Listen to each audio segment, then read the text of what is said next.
এগুলো করে তো আপনার সুন্নিয়ত টিকাইতে পারবেন না। আল্লাহ ইয়া রাসূলুল্লাহ, আপনার নূরানি নবুয়তের কদম পাকে আপনি আমাদেরকে কবুল করুন। আমিন। আর একটু মহব্বতে বলুন না আমিন। ভাই আমার একটু আল্লাহ দরবারে শুকরিয়া একটু না দেন। নারে তাকবীর, নারে রিসালাত, নারে কাউসিয়া, গৌসুল আজম মেজবানদারি বিশ্ব উর্সে কুল সম্মেলন জিন্দাবাদ জিন্দাবাদ। আলহামদুলিল্লাহ, আমাদের এই প্রোগ্রামটা যিনি প্রতিষ্ঠা করেছেন আলহাজ শাহ সুফি সৈয়দ মুজিবুর রহমান শাহ মেজবানদারি ইবলায়ে আলম, ওনার নূরানি সাহিবজাদা আমার বড় ভাই, উনি মঞ্চে তশরিফ এনেছেন। আমি মোবারকবাদ ধন্যবাদ জানাই ওনাকে। উনি সহ আরো মানি গুণী জ্ঞানী ব্যক্তিবর্গ যারা এই মাহফিলের প্যান্ডেলে এবং মঞ্চ এবং প্যান্ডেলে উপস্থিত হয়েছেন, আল্লাহ তাআলা প্রত্যেকের উপস্থিতিকে কবুল করুন। ভাই আমার, খুব কষ্টে এই কথাগুলো বলছি, সুখে নয়। কারণ আমরা এখন জরাজীর্ণ অবস্থায়, আমরা বারবার মাইনাস হচ্ছে, প্লাস হচ্ছে। কথা বলেন ঠিক কিনা? প্যান্ডেল আমাদের বারবার ছোট হচ্ছে। কথা বলেন ঠিক কিনা? প্যান্ডেল ছোট হচ্ছে, শ্রোতা কমে যাচ্ছে, কিন্তু বক্তার ডিমান্ড বেড়ে যাচ্ছে। প্যান্ডেল ছোট, শ্রোতা কম, বক্তার ডিমান্ড বেশি। ঠিক কিনা? ঠিক না? এক সময় বক্তার ডিমান্ড ছিল কম, হাদিয়া ছিল কম, প্যান্ডেলে বড়, শ্রোতাও বেশি। এখন প্যান্ডেলও ছোট, শ্রোতাও কম, বক্তার ডিমান্ড বেশি। কথা কি ভুল বলছি? কোনো হচ্ছে কেন? ওই যে আমার ভিতরে চিন্তা নাই যে আমি সুন্নিয়তের জন্য কাজ করব, আপনার ভিতরে কোনো চিন্তা নাই যে হুজুরের কথাটা আমল করে রাসূলের সুন্নাহ মোতাবেক জীবন গঠন করব। হুজুরেরটা হুজুরে বলি যাক, আমারটা আমি বলি, বাস এতটুকুর মধ্যে আমরা সীমাবদ্ধ। হাই হাই, এরকম বলে চলবে না রে ভাই। আজকের সমাজের কঠিন অবস্থা, বর্তমান সমাজের কঠিন অবস্থা। আজকে নেশার টাকার জন্য নিজের সন্তান, নিজের মা বাবাকে ঘরের মধ্যে খুন করে। ঠিক না? গত 2 দিন আগে আপন স্ত্রীকে গলা টিপে হত্যা করেছে। কি জন্য? যৌতুকের জন্য।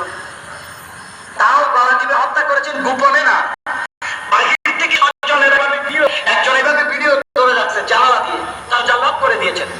গলা টিপে জীবন্ত একজন মানুষকে হত্যা করতেছে, বারবার বলছে ছেড়ে দাও ছেড়ে দাও, আর নাই, হত্যা করে ফেলেছেন। কেন?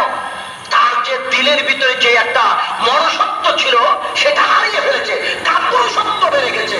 কেন? দিনের পর দিন যখন মানুষ কমার্শিয়াল হয়ে যাচ্ছে, তখন মানুষের অন্তরের ভিতরে যে একটা মনুষ্যত্ব, একটা মানুষের মনোভাব, মানুষের প্রতি দয়া, ইহসান, ভালোবাসা, মহব্বত, সেটা দিনের পর দিন নষ্ট হয়ে যাচ্ছে। কাপুরুষত্ব এমন ভাবে বেড়ে যাচ্ছে, গলা টিপে পশু মানুষ হত্যা করতে 1 সেকেন্ড দ্বিধাবোধ করে না। ঠিক কেন? আপনি চিন্তা করে দেখেছেন এই যে রামিসাকে হত্যা করেছেন? হ্যাঁ, রামিসাকে হত্যা করার পর আল্লাহ মাফ করো, একটু বোঝার জন্য বলা হচ্ছে, যে জালিম হত্যা করেছে ছোট্ট মাসুম শিশুকে হত্যা করার পরে শুনেছেন যে গর্দান আলিদা করেছেন, তাই না?